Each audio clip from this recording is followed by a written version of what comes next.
My YouTube channel. মই আজি ঘৰতে বহুত সহজ পদ্ধতিৰে কেনেকৈ আমি টমেটো কেচাপ বা বিলাহী চচ বনাব পাৰোঁ ঘৰতে, একো প্ৰিজাৰ্ভেটিভ নিদিয়াকৈ, আৰ্টিফিচিয়েল প্ৰিজাৰ্ভেটিভ ইউজ নকৰাকৈ, যিহেতু আমাৰ স্বাস্থ্যৰ কাৰণে বেছি ভাল নহয় আৰ্টিফিচিয়েল প্ৰিজাৰ্ভেটিভ ইউজ কৰা।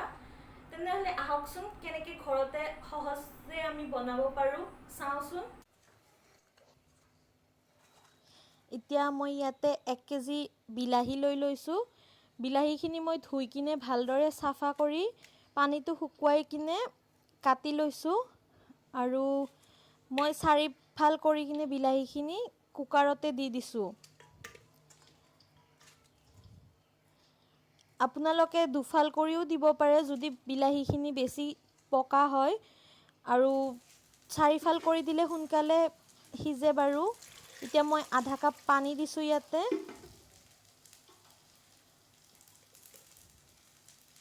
এটা কাটি লোৱা পিঁয়াজ দিছোঁ। অলপমান বিট দিছোঁ মই, যাতে কালাৰটো ধুনীয়া হয়।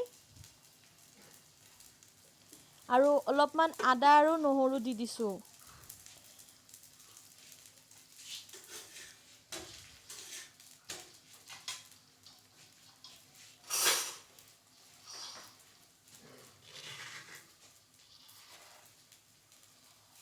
এতিয়া ইয়াতে মই 4 চামুচ চেনি দি দিছোঁ।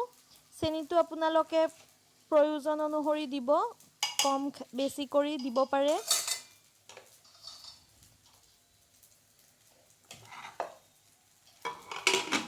এতিয়া মই ঢাকনিখন লগাই 3-4টামান চিটি মাৰি ল'ম। এয়া মই গেছত বহাই দিছোঁ কুকাৰটো। মই ইয়াতে জলকীয়া দিয়া নাছিলোঁ। এতিয়া মই ইয়াতে শুকান জলকীয়া দি দিম।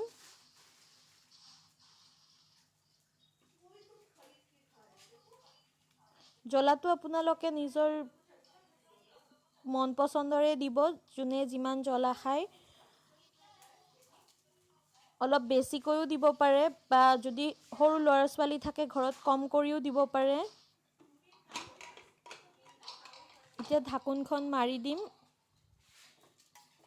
অলপমান মই লৰাই দিছোঁ, যাতে ভালদৰে বস্তুখিনি মিক্স হৈ যায়।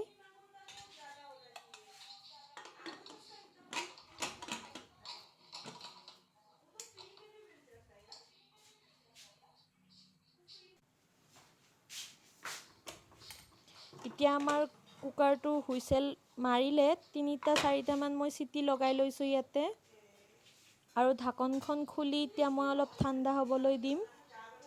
ভালদৰে ঠাণ্ডা হ'ব লাগিব, যাতে আমি মিক্সিত মাৰি ল'ব পাৰোঁ ভালকৈ।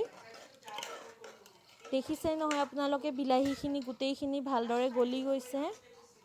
আৰু ইয়াৰে পানীখিনিও আমি ব্যৱহাৰ কৰিম।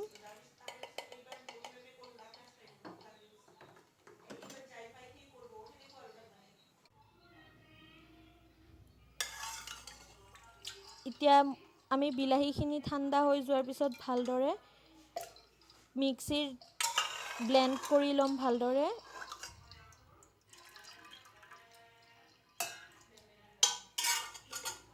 বিলাহীখিনিত থকা আদা আৰু নহৰুখিনিও ইয়াতে একেবাৰে মিক্স হৈ যাব ধুনীয়াকৈ। আৰু মই এখন চেকনি বা আপোনালোকে চাঙলি ব্যৱহাৰ কৰি এনেকৈ চেকি ল'ব পাৰিব। মই ইয়াতে গুড়া চালা চাঙলি এখন ব্যৱহাৰ কৰিছোঁ। চালনীখনত ধুনীয়াকৈ বস্তুখিনি সৰকি গৈছে।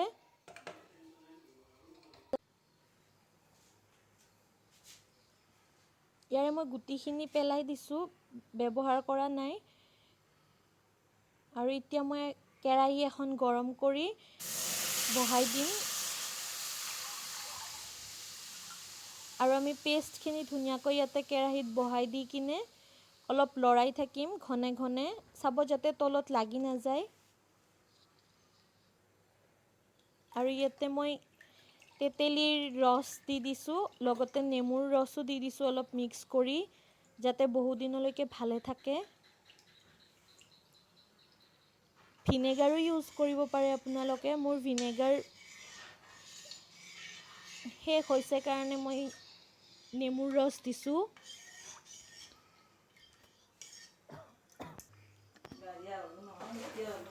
মই চাহ খাই আছিলোঁ লগতে, চাহখিনিও বাৰু দেখালোঁ আপোনালোকক। চাহ খোৱা হ'ল মোৰ।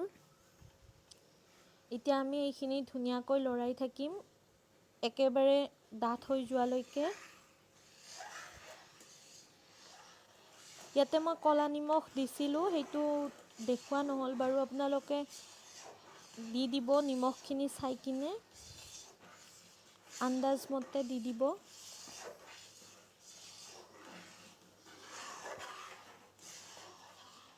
নিমখটো মই 1 চামুচ মানে দিছোঁ, যাতে ডাঠ হোৱাৰ পিছত বেছি হৈ নাযায়। এতিয়া দেখিছে নহয়, লাহে লাহে পানীখিনি শুহি গৈছে আৰু মিশ্ৰণখিনি কমি গৈছে আৰু অলপ গোটা মাৰিছে।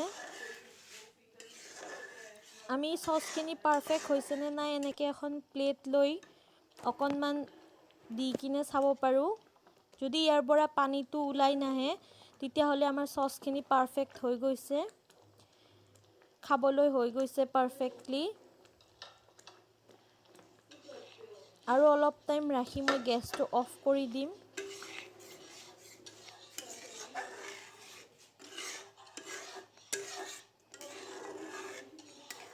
আৰু এনেকৈ লৰাই আছোঁ মই, যাতে তলৰ ফালে লাগি নাযায় বা ডাঠ হৈ নাযায় মিশ্ৰণখিনি।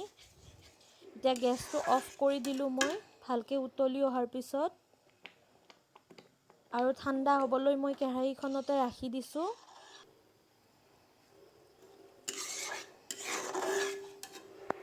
এতিয়া চচখিনি ঠাণ্ডা হোৱাৰ পিছত আমি কেৰাহীখনৰ পৰা বাতি এটাত ৰাখি কিনে আমি লুচিৰ লগত বা মেগী, চাওমিন যিহৰ লগতে আপোনালোকে ভাল পায় ধুনীয়াকৈ খাব পাৰিব।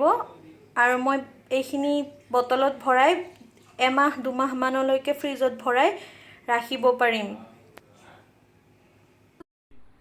তেন্তে এতিয়া দেখিলে নহয় কিমান সহজ পদ্ধতিৰে বনালোঁ আমি ঘৰতে টমেটো কেচাপ, আৰু একো প্ৰিজাৰভেটিভ ইউজ নকৰাকৈ আমি ধুনীয়াকৈ ফ্ৰিজত ৰাখি 1 মাহ 2 মাহলৈকে ব্যৱহাৰ কৰি থাকিব পাৰোঁ। আৰু যদি মোৰ ভিডিঅ'টো ভাল লাগিছে লাইক কৰিব, কমেণ্ট কৰিব, শ্বেয়াৰ কৰিব বন্ধুবৰ্গৰ লগত, আৰু মোৰ চেনেলটো ছাবস্ক্ৰাইব কৰিব। আৰু লগতে ওচৰত থকা বেল আইকনটো প্ৰেছ কৰি থ'ব, যাতে মোৰ নতুন আহিব লগা ভিডিঅ'বোৰ পাই থাকে। ধন্যবাদ।